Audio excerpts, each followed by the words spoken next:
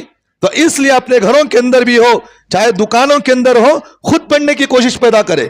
میں اس لیے میں آپ کے سامنے کہہ رہا ہوں، دین کے اندر بھی آپ آگے بڑھے، دنیا داری کے اندر بھی آگے بڑھے. دنیا داری میں لگ کر دین کو چھوڑ دینا، یہ آدمی کی غفلت کی اور کوتاہی کی اور گھاٹے کا سودا ہے. یہ آپ جو ہے دنیا داری میں بھی رہے، دین پر چلے، آپ دین پر بھی چلے. ہم جو ہے نیک بن رہے، اپنے بچوں کو بھی نیک بنائیے، اپنے بچوں کو حافظ قرآن بنائیے. آپ اپنے بچوں کو ڈاکٹر بنا رہے، ساتھ ساتھ اپنے بچوں کو دیندار بھی بنائیے، دیندار بھی بنائیے. یہ نہیں کہ بھئی میں اپنے بچوں کو ڈاکٹر بنا دیا، انجینئر بنا دیا، ساری چیزیں میرے بچوں کو بنایا ہوں، لیکن میرے موت کے وقت میرا بچہ میرے سامنے کھڑ کر میری قبر کے سامنے سورہ فاتحہ تک نہیں آ رہا میرے بچے کو. بات سمجھ میں آ رہی نہیں آ رہی؟ آپ جو ہے جانتے ہیں میں سرٹا قبرستان، کئی لوگ ایسے ہیں جو صبح و شام ان کا آنا جانا رہتا ہے. آنا جانا رہتا نہیں رہتا. کتنے خاندان والے وہاں مدفون ہیں، ہمارے دادا دادی نانا نانی خاندان کے ماں باپ تک وہاں مدفون ہے، جن کو تدفین کیا گیا، لیکن توفیق نہیں ملتی ایک منٹ بھی کھڑ کر سورہ فاتحہ وہاں پڑھ کر بخشا جائے. ہو رہی ہے کہ حضرت؟ ہو رہا ایسا نہیں ہو رہا. کیوں ہمارے مسلمانوں کے اندر دنیا داری تو بہت زیادہ ہے، دینداری کا مزاج کیوں نہیں ہمارے مسلمانوں کے اندر؟ حالانکہ اللہ کے رسول صلی اللہ علیہ وسلم نے فرمایا، جب کوئی بندہ اپنے خاندان والوں کو جب کوئی تحفہ دیتا ہے، تحفے کا مطلب یہ نہیں کہ آپ ان کو پیسے دے رہے، بھئی آپ ان کو صدقہ کرے، آپ ان کے لیے قرآن مجید کی تلاوت کرتے ہیں، تو خاندان والے اتنے خوش ہوتے ہیں، مردہ جو ہے اس زندہ آدمی کے لیے دعا کرتا ہے. اللہ کے رسول نے فرمایا، اللہ کے رسول صلی اللہ علیہ وسلم نے فرمایا، جب کوئی بندہ اپنے خاندان والوں کے لیے ایصالی ثواب کرتا ہے، اللہ کے رسول صلی اللہ علیہ وسلم نے فرمایا وہ مردہ اس زندہ انسان کے لیے اللہ کے سامنے دعا کرتا ہے، اللہ اس نے مجھے یاد کیا، مجھے قبر میں اس نے جو ہے تیرا قرآن مجید پڑھ کر مجھے ثواب پہنچا، اے اللہ میں بھی دعا کرتا ہوں کہ اس بندے کو بھی کوئی نہ کوئی اس کے انتقال کے بعد اسے بخشنے والا ہو. بات سمجھ میں آ رہی نہیں آ رہی؟ بھئی وہاں انسان پیسوں کا محتاج نہیں، بلکہ وہاں انسان نیکیوں کا محتاج ہوتا ہے. تو ہم اپنے بچوں کو دینداری پر چلائیں، ہم بھی دینداری پر چلے. اپنے بچوں کو جہاں ہم ڈاکٹر بنا رہے ہیں، انجینئر بنا رہے ہیں، جہاں ہم اپنے بچوں کو ساری چیزوں کی ایڈوکیشن دے رہے ہیں، وہاں بچوں کو ہم دینداری پر بھی چلائیں. یہ نہیں کہ حضرت مکتب میں بچہ پڑھ رہا، کئی حضرت آ کر ہمیں شکایت کرتے ہیں وارم بچہ مکتب کو نہیں آتا. ماں باپ کو فون کر بولے کیا حضرت تمہارا بچہ مکتب کو نہیں آ رہا؟ اسکولوں کی رضا تھی نا حضرت، اس سے اماں گھر کو چلے گا، انہیں اسکولوں کی رضا تھی، نانی گھر میں چلے گا حضرت. اتنی اگر ہمارے مسلمانوں کے اندر یہ دین کی اہمیت ہو، بھئی ایک بات یہ بھی ذہن میں رکھنا، ہمارے بزرگوں نے یہ بات یہ بھی کہا ہے، ہم جو ہے اللہ کا فضل، ہمارے ماں باپ کی محنتوں کی طفیل، ہم یہاں مسجدوں میں بیٹھ کر، راستوں میں چلتے ہوئے، کہیں نہ کہیں بیٹھ کر ہم اللہ کو یاد کر لیتے، کرتے نہیں کرتے. لیکن آنے والی نسل ہماری، اگر ہم ان کو دین پر نہیں جمائیں گے، آنے والی نسلیں اللہ کو بھی یاد کرنے سے دور کر لے گی، دور بھاگے گی. یہ جیسا کہ اللہ کے رسول صلی اللہ علیہ وسلم کی ایک حدیث ہے، میں آخری بات بتا کر ختم کر دیتا ہوں. سرکار دو عالم صلی اللہ علیہ وسلم نے فرمایا ایک دور ایسے آنے والا ہے قیامت کے نزدیک، ایک دور ایسا بھی آنے والا ہے ساری دنیا کے اندر سے دین مٹ جائے گا، ساری دنیا کے اندر سے دین مٹ جائے گا، کوئی اللہ اللہ کہنے والا نہیں رہے گا. اس وقت لوگوں کے اندر ایک چرچا ہوگی. بھئی ہمارے بچپن کے اندر ہمارے ماں باپ ہمیں ایک کلمہ سکھاتے تھے. کیا کلمہ؟ لا الہ الا اللہ محمد الرسول اللہ. یہ کلمہ ہمیں سکھاتے تھے. تو لوگ کہیں گے چلو بھئی مسجدوں میں تو نہیں جا رہے، ہم کیا کریں، چلو یہ کلمے کی ورد کریں. اللہ تعالیٰ اس کلمے کی برکت سے اللہ ان کو عذاب کو روک لیتے. تو یہ دنیا کے اندر یہ ہونے والا ہے. یہ آنے والی جو جنریشن ہے، نیو جو جنریشن ہماری ہے، یہ ان کے اندر دین کا شوق نہ ہونے کی وجہ سے یہ آئندہ جو ہے اس طرح کا ماحول بننے والا ہے. یہ ماحول بننے سے پہلے ہم اپنے بچوں کو دیندار بنائے، ہم بھی دیندار چلے. اس لیے میں کہتا ہوں آخری بات یہی ہے کہ آپ دنیا میں بھی چل رہے، دین بھی کمائے اور دین پر بھی عمل کرے. آپ دنیا پر بھی چلے، دنیا بھی کمائے، لیکن دونوں کے اندر آپ دنیا کما کر دین کو نہ چھوڑے، دونوں کو حاصل کرے. لیکن دنیا کو کماتے ہوئے دین کو چھوڑ دینا، دین پر چلتے ہوئے دنیا کو چھوڑ دینا، دونوں چیزیں غلط ہیں. اس لیے آپ دین پر چل رہے تو آپ دنیا بھی کمائے، لیکن دنیا کے اندر اتنی محبت میں گھس جانا کہ آدمی دین کو ہی چھوڑ دے، یہ گھاٹا سودا ہے. تو اس لیے اللہ سے ہم دعا کریں اللہ ہم تمام کو عمل کی توفیق عطا فرمائے. وقولوا قولی ھذا واستغفر اللہ لی ولکم وآخر دعوانا الحمد للہ رب العالمین.